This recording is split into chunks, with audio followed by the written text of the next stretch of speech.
SNP spokesperson Brendan O'Hara. Thank you, Mr Speaker. And we on these benches unequivocally condemn the murder of Shireen Abu Akleh, one of the Arab world's most respected journalists, shot dead by the Israeli army despite wearing full press coverings, body armour and a helmet.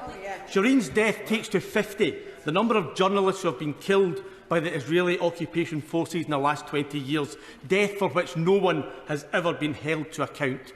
It is absolutely essential, therefore, that along with the EU and the United States and the UN, that all democracies unreservedly condemn this killing, and all who support a full, impartial and transparent investigation must be supported.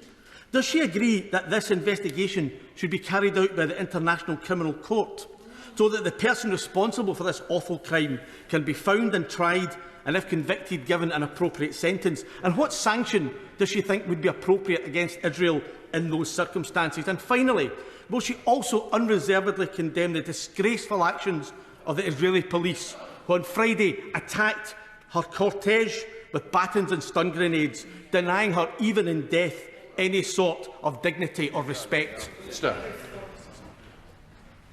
Mr Speaker, the honourable gentleman is absolutely right that the killing has been condemned across the world, and indeed it has been condemned by us in the UK.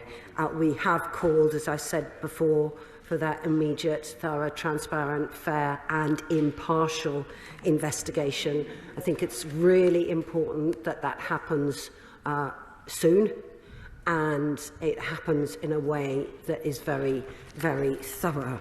I think we were all also completely shocked by the scenes at her funeral.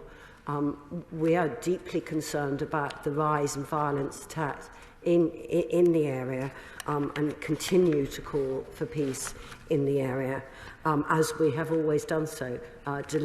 Working to deliver peace is our absolute top priority.